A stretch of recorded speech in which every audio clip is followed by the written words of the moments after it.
Title: चोर लोमड़ी और जलपरी। किसी समय की बात है, एक जंगल में एक चालाक लोमड़ी रहती थी। वह हमेशा खाने की तलाश में रहती थी और खाने के लिए कुछ भी करने को तैयार रहती थी।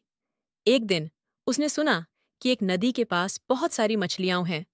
वह नदी के पास गई और वहां देखा कि एक जलपरी नदी में तैर रही थी। जलपरी बहुत ही सुंदर और बड़ी थी।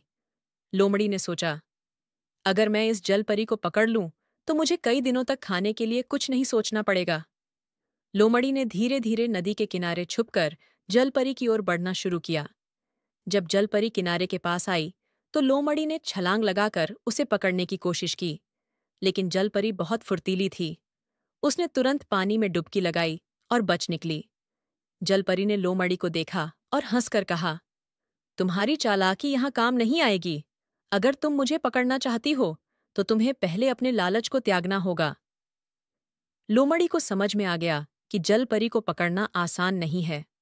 उसने जलपरी से माफी मांगी और कहा, मैं तुम्हें पकड़ने का प्रयास नहीं करूंगी। क्या तुम मुझे मछलियां पकड़ने में मदद कर सकती हो? जलपरी ने सोचा और फिर बोली, अगर तुम वादा करो कि तुम मुझे कभी नुकसान नहीं पहुंचाओगी, तो मैं तुम्हारी मदद करूंगी।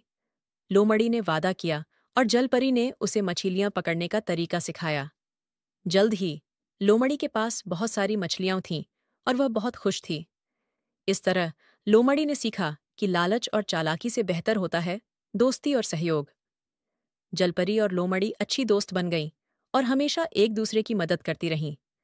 कहानी से सीख: लालच और चालाकी से कुछ नहीं मिलता। दोस्ती और सहयोग से बहुत कुछ पाया जा सकता है।